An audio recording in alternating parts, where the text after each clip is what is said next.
Créer et vérifier des documents réglementaires, c'est une tâche absolument essentielle, mais soyons honnêtes, c'est souvent un vrai casse-tête. On va voir ensemble comment la technologie est en train de complètement changer la donne.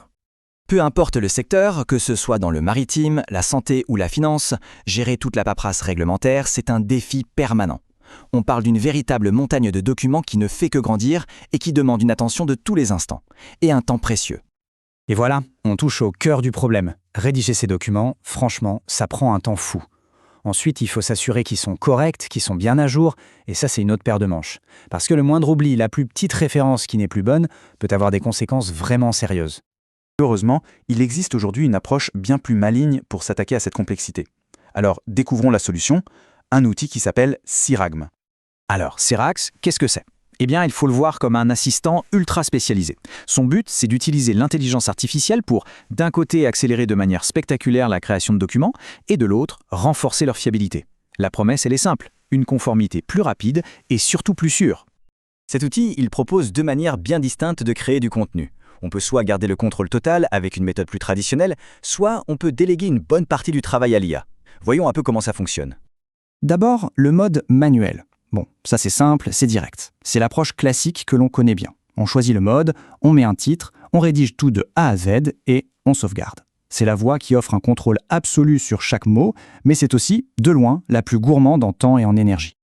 Et puis il y a le mode assisté par LLM, les grands modèles de langage, qui lui change complètement la donne. L'idée, c'est d'avoir une sorte de spécialiste virtuel à portée de main, capable de comprendre une demande précise et de générer un document professionnel, bien structuré, et ce, quasi instantanément. Et là, quand on compare les deux, le contraste est saisissant. Regardez la vitesse, on peut passer d'1 ou 2 heures de travail à peine 30 secondes.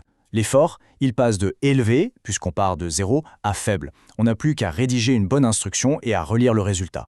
Le gain d'efficacité est tout simplement colossal. Mais attention, pour que ça marche, il y a un point crucial, c'est la qualité de la demande qu'on fait à l'IA. Une bonne invite ou un bon prompt, comme on dit, c'est vraiment la clé pour obtenir un résultat de haute qualité. C'est tout l'art de bien communiquer ses besoins à la machine, en fait.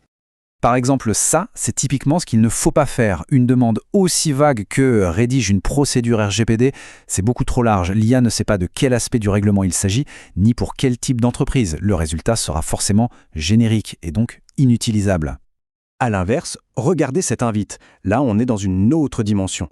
C'est hyper précis. On définit le sujet exact, le secteur de l'entreprise, sa taille, les étapes clés à inclure et même une contrainte de temps. Avec autant de détails, l'IA a tout le contexte nécessaire pour générer un document vraiment sur mesure.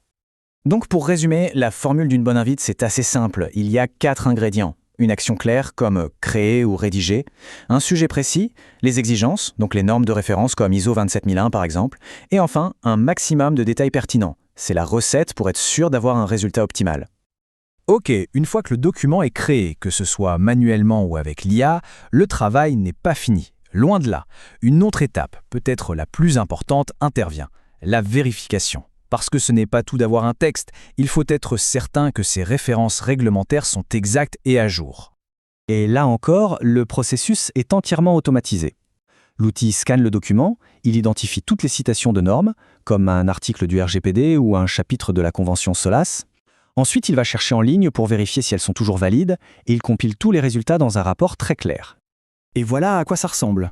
Ce qui est génial, c'est que c'est ultra lisible. On voit tout de suite quelles références sont validées, avec un haut niveau de confiance, et lesquelles posent problème. Ici, par exemple, on voit que la référence à la convention Marpol n'a pas pu être vérifiée. Ça veut dire qu'il va falloir y jeter un œil manuellement. Alors, ces pourcentages de confiance, qu'est-ce qu'ils veulent dire exactement ? C'est simple. Au-dessus de 95%, c'est un feu vert. Tout est bon.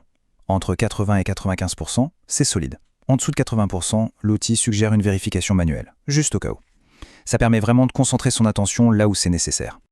Au final, quand on combine cette création ultra rapide et cette vérification instantanée, on entre vraiment dans une nouvelle réalité pour la gestion de la conformité.